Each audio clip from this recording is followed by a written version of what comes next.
Hey everybody, Riot Mort here, and we are on a new set. KO Coliseum has entered PBE today, and we're starting off with my first PBE game, which happened to be all augments are prismatic. So you know it's going to be a wild game. But yeah, we're here on a new set. Hopefully you guys are excited. I know, you know, sets, when they go 4 months, people in that last month, they're kind of feeling the itch for something new. Hopefully you guys are excited here. But we're going to start right off with a Kennen here on our first round, knowing that it's triple prismatic. Some stuff's going to be pretty exciting here. Hopefully we can get some direction. We get 2 tanks, Zac and Garen, so not too shabby. Also a cloak, no big deal. All right, now we get 2 Zac pairs right away, so that's cool. And our power snacks appears. Now, if you didn't watch the PBE rundown, this is the set mechanic. You can use this pretty early, or you can wait and see your augment. But overall, it's a thing that you're going to use to power up your champions, and we'll take a look at that when we get going here. All right, so Zac appears. Let's see if we got here. Lucian as a backline. We could play around Kai'Sa. Kai'Sa's very good early. I will say I don't like Kraken on Kai'Sa because you already have enough base AD. So Kraken on Gnar, on the other hand, we could go like a reroll sniper Gnar comp. We do find both the Jhin and the Kayle here. So that also gives us a Wraith line we could consider. 2 Wraith, 2 Duelist here. We're going to go ahead and use the power snacks on our tank probably, knowing that we're probably going to be a tank. But at the same time, there's really no reason to rush the power snacks. Unlike something like, you know, augments or artifacts where you might want to pop it early to get some information, you don't really need that big of information here. So we're going to go ahead and slam this. We get a Xayah, nothing special there. So certainly looking like a Wraith angle. We get flexible starter kit and Wraith crown. You know, we could go Wraith here and decide to just play around one of the new verticals. And sure enough, now interestingly enough, it did say gain a Wraith and a red buff, and then it gives us a Sunfire. So oops, got a bug there. But that's going to give us 4 Wraith right away, and we can at least put the Sunfire on a Zac. Now, what I'm thinking right now, at least at this stage in the game, we're going to pop this. Final form would mean we have to reroll Zac, which I'm not really interested in.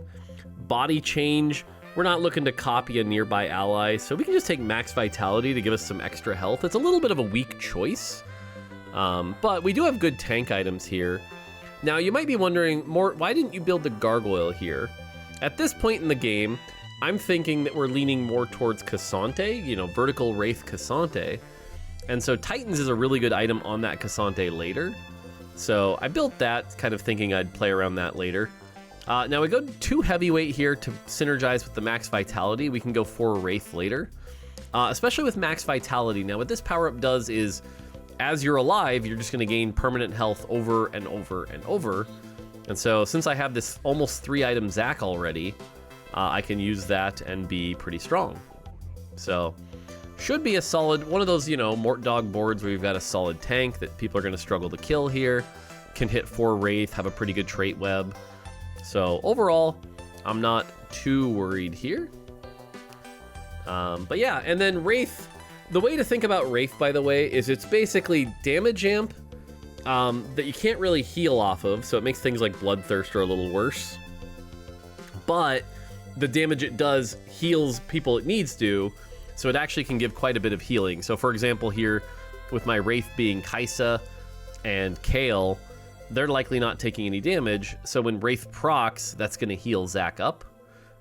So that's pretty good. And you can see here, I've got 45 health right now. Every 10 seconds this champion survives, gain 10 additional permanent health. So having a 3-item tank early means he's going to stay alive a long time. We can start stacking up that health.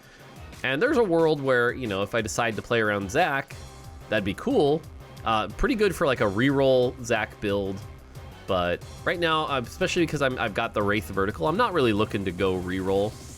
Now, interestingly, if we go up against somebody who's level 5 here, but they're level 5 with no items, and sure enough, you can see here, every time the Wraith procs, we're going to get a little bit of healing. Every time Zac casts a spell, we're going to get a little bit more healing. And they're just not going to be able to do the damage they need to here. Sunfire's going to be able to burn. And so beating a level 5 opponent here, stopping the birthday present from getting too powerful, feels pretty good. And yeah, Zac. By the way, now Titans, you can see here, he's got that Quicksilver shield. because once Titans is fully stacked, you are CC immune. So Zach's going to be able to keep casting. We find a second Jhin here and a Malzahar. And you know me, it's my first game of PvE. Any excuse to play around Malzahar, that's not going to be bad. I'm not going to be upset about a Malzahar. So, you know. But yeah, you can see the trait there. Every 5 seconds, going to hit 3 enemies with that Wraith damage. You know, you could also compare it to Boombot if you want. There's a lot of different ways to compare it here. But now we've got our 4 Wraith in. This feels like a little bit better. We're not going to play around Kaisa since we don't have items. So we can just get 4 Wraith going for some extra damage here. Up against somebody with Battle Academia. That's going pretty strong here. But, yeah, they've actually got 2 Wraith in, so you can see their procs kind of happening at the same time. When you get Wraith versus Wraith, it's pretty interesting because both teams are shooting, like, these green lasers at each other, which is kind of funny.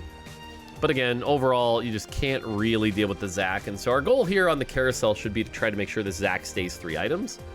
Because we're stacking up max vitality, which, again, I'm not even, like, really invested in max vitality, but if I were really trying to play strongest board here, I might even consider re-rolling for a different power-up, just because max vitality is one that starts off weaker and becomes stronger later.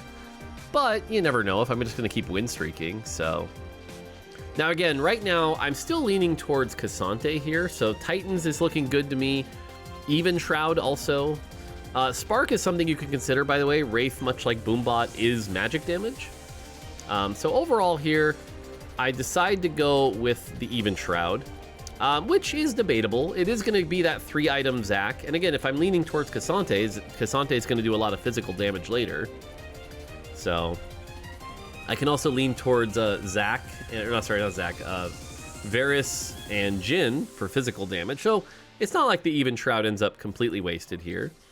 I find a Gangplank, and I will say I always love Gangplank early. You're going to see me slot in Gangplank early a lot because the ability to farm extra gold is just so nice. Even though it's a Gangplank 1 here, it's a 4 Wraith Gangplank with 2 Duelists, so he's not going to be that bad. And so we go up against somebody who's got a mech, pretty decent items, but nothing 2-starred or anything like that. And so I imagine they're going to struggle to kill the Zac here. And again, every time Wraith procs, every time Zac casts, we're going to get those big damage. The Titans is actually making him kind of strong here. And so, you know, we actually got a gold out of the Gangplank here. And so that's why, like I said, I like playing Gangplank early when I can. I'm going to be a big fan of Gangplank. All right, one more and we'll be able to get our typical Mortdog streak here. So hopefully that goes well. Good song. All right, we find a Jhin 2, and we certainly should play Jhin 2 over, you know, the Malzahar 1 here, since Kale is giving us the Duelist for the Gangplank. Yeah, otherwise, nothing crazy going on here. Plus, Jhin synergizes better with the Even Shroud either way. So we've got a solid board here. Zac 2 with max vitality stacking up, Gangplank with Duelist, the Wraith Emblem, and the Jhin 2. So I'm feeling like this is a solid stage 2 board to hopefully win streak. Sure enough, we go up against somebody who's just got level up and has been lost streaking. Everything's 1-star. Not going to be a problem here. So good job. By the way, when you like these videos, let me guys know if you'd prefer like 1.5x speed. I don't know if watching it in normal time is what you want, but ooh, look at that. We got 2 gold out of the Gangplank. Woo, let's go. And there you can see max vitality now, by the way, up to 255 health. So it's getting up there. 255 health is not bad. If we consider that one of these is supposed to be worth about 30% damage, that's about the framework we use for balancing these power-ups. So if you think of like a Warmogs is like 1,000 health, you know, half of that is about 500, 400. So max vitality when it starts to hit 400 or 500 health is going to be pretty close to like a standard, you know, a standard power-up.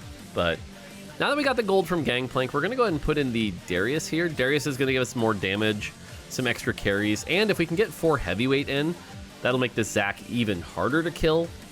And now we're starting to get a little nervous because we're going down the path where like, ooh, I don't know if I want to go heavyweight. Like, how are we going to get Cassante in if we end up in heavyweight? You know, so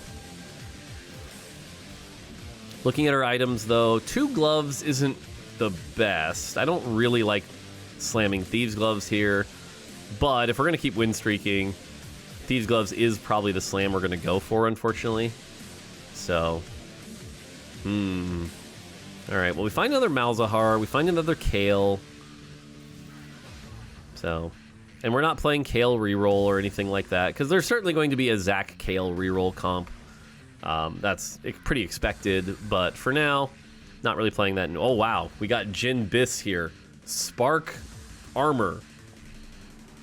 Yeah, that'll do it. That'll change the outcome of this fight. Let me tell you. All right, we are not going to level up here. And again, we know the next augment is Prismatic. Up against somebody with Exalted Adventure playing Crystal Gambit. They're level 4. Not too worried here. There's our proc. And yeah, sure enough, pretty strong here. And you can see right now with 4 Wraith early, 4 Wraith is a big chunk of our damage. All right, what's our Prismatic going to be? What are we looking for here? Some combat would be good. Something like Belt Overflow could be pretty good. Honestly, I could use some damage items. So even something like, you know, some Malzahar items could be really solid here. Get that Malzahar going.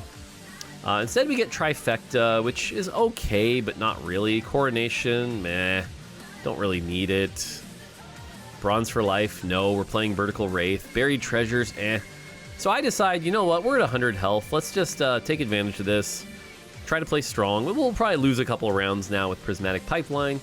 But, you know, at least we'll cap out a little stronger. And so we decide to take Prismatic Pipeline here. And so now 4 Heavyweight, 4 Wraith.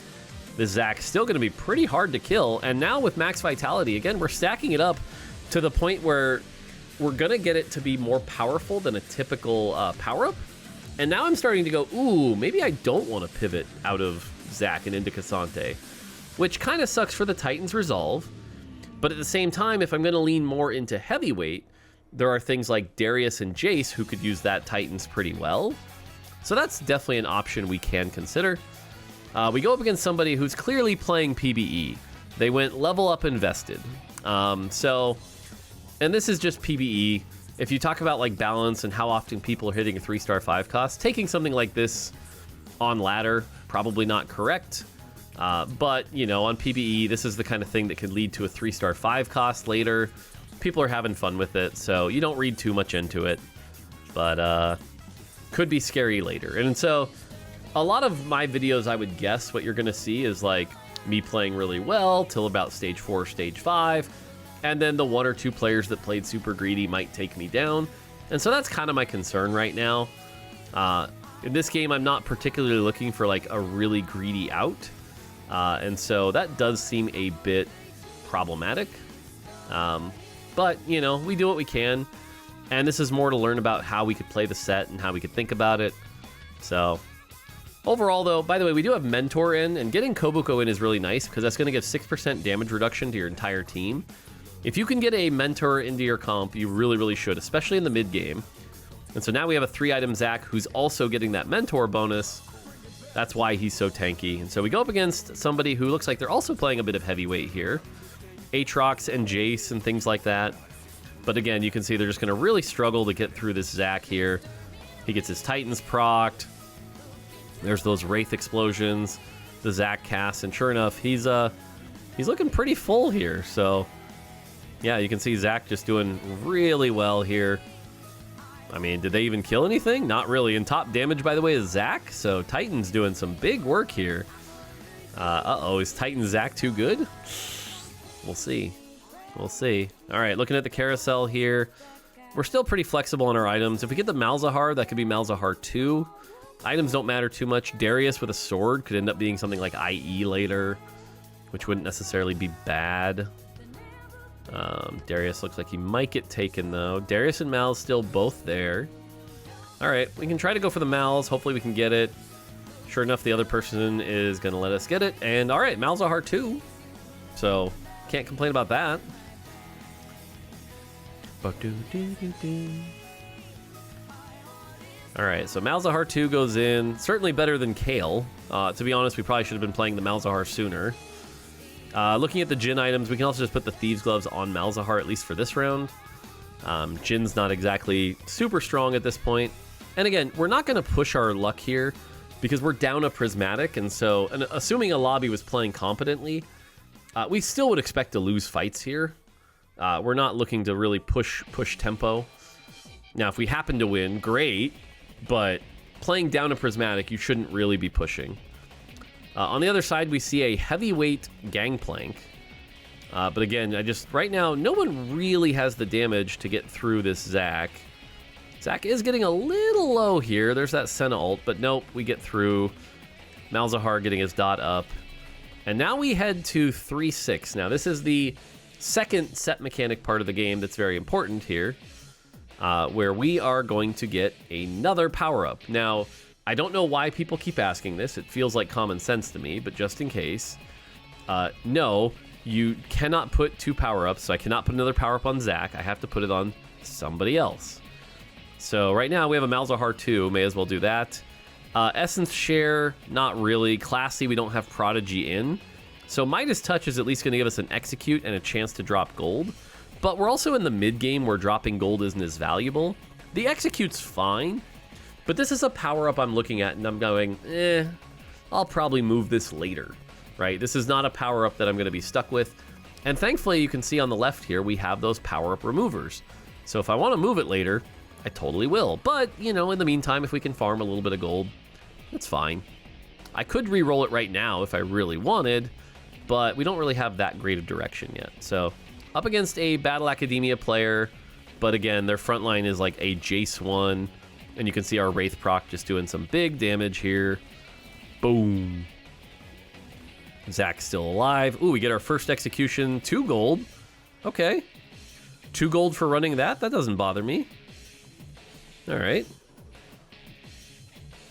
And that means we are on a 10 win streak. Now, 10 win streaking with Prismatic Pipeline.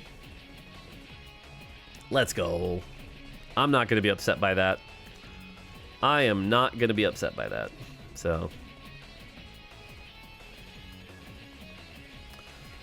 Now, we find 2 Jaces. That is another heavyweight. So we're starting to get to the point where it's like, ooh, are we actually considering 5 heavyweight or 6 heavyweight rather? I mean, we already passed 3 heavyweight, and unfortunately the Twitch joke of heavyweight bottom right isn't going to give me my 6-piece here. So we'll see. But now, as much as I was planning towards the Cassante, that's not really working out right now. And again, the fact that we've been win streaking, this Zac has not died yet, so that max vitality is big. There's our Prismatic Orb. I think we get an artifact, so hopefully something good here. Uh-oh. That's a second Prismatic Orb. Huh. Steric's, by the way, really good. Oh, okay, that is a lot of gold. At this point right now, I'm very nervous because everyone got a Prismatic Orb in a triple Prismatic lobby. Someone's going to high roll like crazy.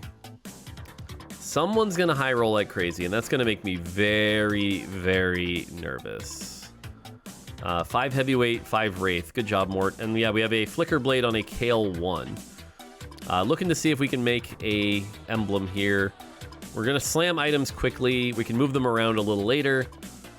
Hopefully we can keep the win streak going. We do get our armor here, and that's going to allow us to make a second Wraith emblem. So now we have 6 Wraith early, which is not bad. Can put that on Jace. So now we have Jace and Darius. So in a way, we've kind of made an interesting comp here, which is like Jace and Darius now. Uh-oh, on the other side, though, it's looking pretty strong. But the Malzahar dots, and ooh, there's a big Wraith proc. One more Wraith proc. Oh, nice. The fight was a little closer than I'd like. Certainly a lot closer than I'd like, but we do keep the win streak going. And so, yeah, we can go 6 Wraith, 6 heavyweight with like Jace and Darius. And so now all of a sudden that Cassante plan I had isn't really working out here. Cybernetic uplink, hold the line, mess hall, not really. But so we go, you know, it's Mort. We got to go call the chaos. And actually, this is not bad for our heavyweight line. So you look at this Jace here, and it's like Jace with a lot of extra health. Pretty solid here. We go ahead and build the Spark to help the Wraith damage. Now, I don't have anti-heal. I have anti-heal, Shred, and Sunder. So there you go. Can't complain. Now we're at 6 Wraith, 5 heavyweight. We find the Jace 2. We find the Poppy. We find a Poppy 2. That's pretty big. And now all of a sudden it's like, well, I still have this Kale 1 with Flicker Blade. That's not correct.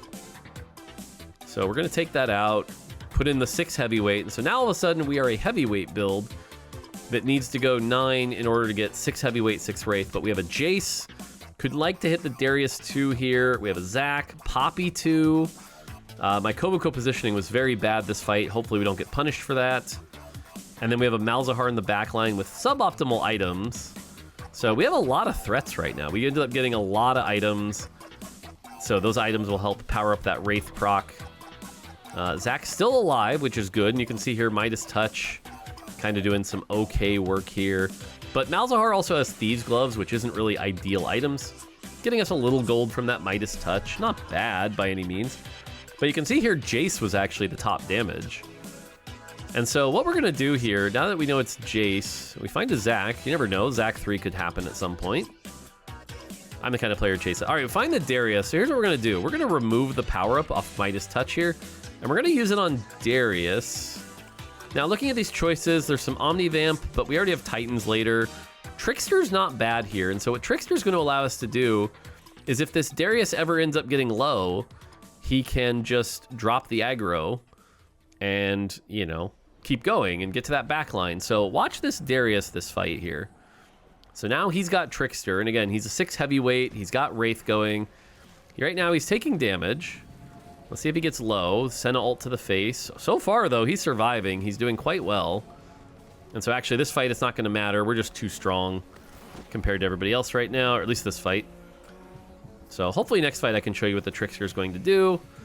But yeah, Darius carrying us and looking solid. Get a clear win here. So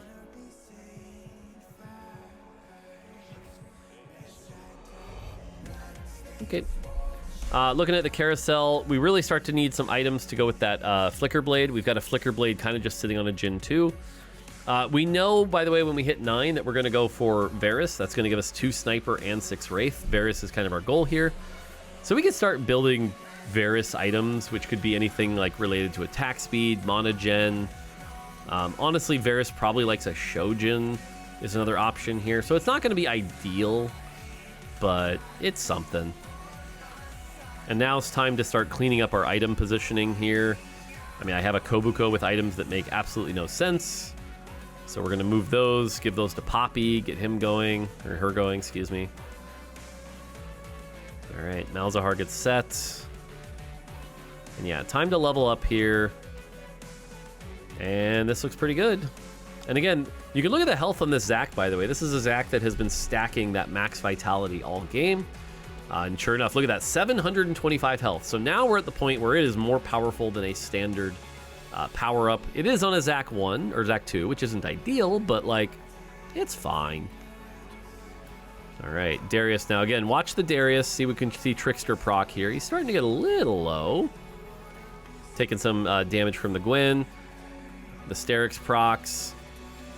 And all right, so there's the Trickster proc. It puts him on the back line, even though he was kind of already back there. And yeah, keeps him alive a little longer. And not bad. And top damage right now is actually Darius, so looking good. Hopefully we can level up, because right now, remember, we're only 4 Wraith, so we're not even that strong. We do want to kind of keep our win streak going here. We're at 14. Now, this is one of those mistakes where I think doing this is the correct play to preserve streak in top 4. But in this lobby and knowing that it's PBE, I probably should have just full greeded. I probably should just full greed. Again, normal ladder play, this is good practice. PBE, I should be greedier. I should be greedier, but I'm not gonna. And so will that bite me again later? Foreshadowing. Foreshadowing. All right, Zac takes a big hit, and this is actually one of the scarier fights I have all game. We're up against a 6 Juggernaut, and this Vi tanks for a very long time. Now, Trickster procs, Darius in the backline, kills the Janna. Unfortunately, ends up coming right back up into the Vi here, so we ignore the Lux. The Lux did some big work here. And right now, our Wraith procs and our Malzahar dots are really going to have to carry us. And you can see here, now the Wraith is actually getting the Lux. Between the Malzahar and the Wraith, that's good. This Vi is tanking so much. But thankfully now the Wraith procs are on her, and we do win this fight. But dang, that was pretty close. And yeah, look at that Lux damage. Holy. That was a little scary. So good thing we leveled there to keep the streak. And yeah, you can see Vi just did so much tanking. So, woo. Woo, a little scary. All right. This player, by the way, looking pretty scary. We're scouting him, kind of checking it out here. But, yeah. All right, 6 heavyweight, 6 Wraith, and again, really looking for a Varus. Varus kind of our big thing that'll make our comp come together completely here. Now this would be, to be ideal, we'd want to start with like 3-star Jace, 3-star Darius, but will that happen? You never know. Okay, rolling. Again, really trying to find Varus. We find a TF, which is generally pretty flexible. We find Cassante, but we don't really have room to play Cassante. And we find the Varus. That's really good. So again, that's going to give us 6 heavyweight, 6 Wraith, 2 sniper. Pretty solid here. Now, I was looking for a Ginsu's here. None of the other items really fit, so I do build the Last Whisper, and I'm sure someone's going to go Even Shroud and Last Whisper, Keck W. But we didn't really need the red buff. Nashor's wasn't particularly good for Varus. So there just really wasn't a great option, and at least it still makes sure that we're sundering everybody, or if Zac dies. So, and now again, we have a multi-threat team. Now, last time we faced this player, it was pretty close, but we also didn't have our items slammed at that time. There's the Trickster. Darius drops aggro, gives Malzahar time to go, and we win. So, all right, we're doing solid here. If we can hit Varus too, that'll be strong. Also keeping options for like a Poppy 3 maybe, because there's 2 Poppies, which isn't too bad. And so again, the fact that we're on a 16 win streak, like, you'd think we'd be strong, but it was triple prismatic, and we know the lobby's greeting pretty hard. So we're getting to the point where we might start losing some fights. And sure enough, somebody just hit Braum 2, Twisted Fate 2. So a lot of these 5 costs are starting to come online. I make a bit of a greedy play here where I could be going for Darius 3 to go with my Malzahar 3. But instead, I decide to pass on it to try to maybe go Poppy 3. And we get an idea, by the way. Here's a crew board with a TF2. Everyone else kind of 3-star. Ziggs is only 2-star at the moment. Malphite's a little tanky, but nothing too crazy. Darius hasn't... There goes Darius procs Trickster, and then goes right back to the front line. So Trickster not really working out for me there. The fact that he jumped right back forward was a little rough. TF doing work, but again, the Wraith procs kind of saved me here. And you can see the TF2 on the other side just did so much damage. Now we do find a Varus 2, and now that we find Varus 2, we can move the items. And we just saw Trickster not really help us here, so maybe we want to move the power up. So we're going to take Trickster off of Darius and instead go here. Now, Gather Force gives you some attack damage, but we don't really need more. That'd be okay. We don't need the Sunder. So we're going to go ahead and take the Hyperactive, which is going to give us attack speed on takedown. Varus likes that attack speed to unleash very quickly. There might be better. It might have been worth re-rolling it later, especially as we get our items locked in. On the other side, we see here somebody level 9 with a 5 mech comp, a ranged Gwyn that's doing some really cool ranged scissor stuff. Varus has taken some damage here, but you can see he's unleashing his assault there. Some big ults with that attack speed. And now Varus is pumping out some big damage here with 6 Wraith, Varus 2. And we're still win streaking into top 4. So 100 health into top 4. No matter what happens this game, I'm happy with this game. It shows that we played our early game well. The question is, will we get out-capped? Foreshadowing. Item-wise, we were really hoping for something like IE. We didn't get it. We ended up taking blue buff, which is kind of awkward. But yeah, the fact that there were no real AD items here. We do have a Reforger, but at least blue buff now is just mono regen on my Varus. Now, the problem is he's got too much, you know, he does have the Flicker Blade with help, which helps, but overall not feeling great about this spot. Ooh, a Zac, you know. But at least it's a 3-item Varus. And again, solid board here, but this is not a triple prismatic board. This is like a board I'd be really happy with on a triple gold augment game, but triple prismatic, I'm worried people are going to start hitting level 10. I'm worried someone's hit like every 2-star 5 cost. And sure enough, on the other side here, we have somebody who is level 10, but they have, you know, Gwen 2. They have a lot of 1-stars on their board. Kale 1. They have a Varus 2. Gwen's doing some good damage, but it's not quite enough. And we're going to be able to win, and we kill them. So, again, no matter what, or they have 1 health. We didn't quite kill them. 2 Twisted Fates. We're kind of looking for poppies here. And again, I'm just not playing greedy enough right now. I'm starting to play the tempo here. And so now, again, no matter what happens here... Oh, 1,030 health, by the way, on max vitality. So Zach's feeling like a beast. But, like I said, the Reaper comes, and time to see what we fight here. But either way, hopefully you enjoyed a pretty solid, by-the-numbers, play-well win streak game. But on the other side here, that's Lee Sin 2, Braum 2, Yone 2, TF 2, Zyra 2. Yeah. Now it's time. And now the good news is it was a ghost fight, and we did okay. Yeah, ghost fight, we seem to be doing okay. Good Varus damage. So 20 win streak. Again, I'm not going to complain about this board, but on the other side, the other player did win. So let's see how we can do against their very, very capped board. 100 health. I mean, 20 win streak. Again, for my very first PBE game, gonna be happy with this. Now, the one awkward thing is positioning-wise, I can't surround Darius with 2 tanks to make sure that he doesn't take aggro. So Darius is gonna have to be able to take a little bit of aggro with this positioning. So, all right, we're gonna get ourselves to 20 gold. And again, this is where I'm gonna pay the price for PBE not being greedy enough. We hit Zach 3. I mean, that's something. I probably should have taken Gunblade here, but I'm playing Flickerblade Varus, which, again, I want to be clear, I don't think is very good. We find a tank item here. Adaptive Helm, you just put that on Kobuko. So now we're kind of ending up in the spot as well where items are not really on champions we need them to be. You know, again, I'm still playing Thieves Gloves Malzahar, which isn't great. All right, again, Lee Sin 2, Yone 2, Braum 2, TF 2, Zyra 2. And by the way, they have 7 Yones on the bench, 6 Lee Sins, and some number of Twisted Fates. And this Yone, by the way, is just stacking and stacking, and I'm not able to get to this Yone quickly enough. Ooh, the Wraith proc saved us, but Braum did some work, and it's just not quite enough, and we finally lose our first round to a full board of, like, 2-star 5 costs. They also have 2-star Gwen, so they literally have...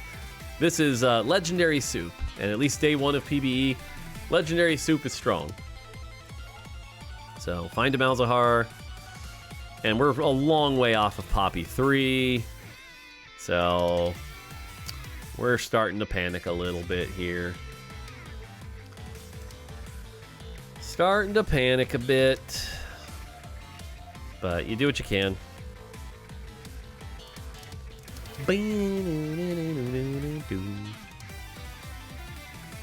Alright, again, everything is legendary, fully maxed, fully itemized. Yone items are very solid.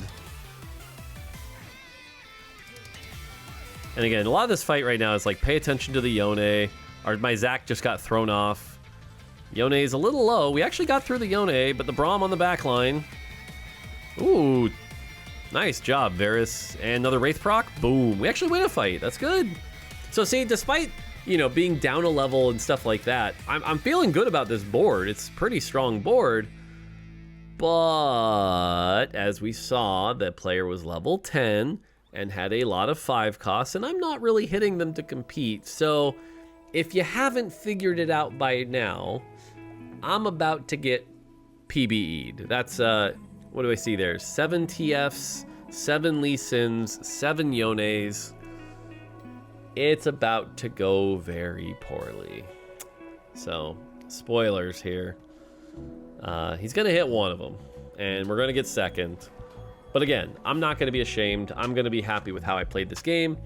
And I thought it would be a nice change of pace to, like, not just put a first place up where I dominate the lobby, but show you that sometimes you have to account for the fact that it's PBE. there's going to be a greedy player. And again, look at those augments, by the way. It's literally upward mobility, invested, prismatic pipeline. Like, that is the full greediest greed, you know, and good for them. They had their fun on PvE. That's fine. So I'm not going to be ashamed. Braum building up Poros for them on the other side, by the way. Looking at items, we can grab, you know, something for Malzahar or a tank item here. Now, there's no Yone or Lee Sin or anything like that, so it's not one of the ones they're trying to 3-star that I could deny. Not that I would on PvE anyway. But, you know, you got to do what you got to do. Now, we are down a remover, so at least right now I can go like this. Put that item here, pop off the Thieves' Gloves, and then put that on Jhin. Start getting actual AP items on Malzahar. We find a Kobuko, which is at least kind of nice because I can move the Adaptive Helm. But again, we're 3 off Poppy 3. They're closer to 3 different 5 costs than I am to my 4 cost. Like, yeah. And sure enough, on the other side, that is a TF3. All right, so enjoy your TF3. He's going to kill me here, and enjoy. All right, I will try to get videos up as much as I can this week. No promises. I'm going to do my best. But I can only do so much with my work schedule and things like that. So there you go. TF3 wins. GG. All right, that's going to do it for me. Until next time, take it easy.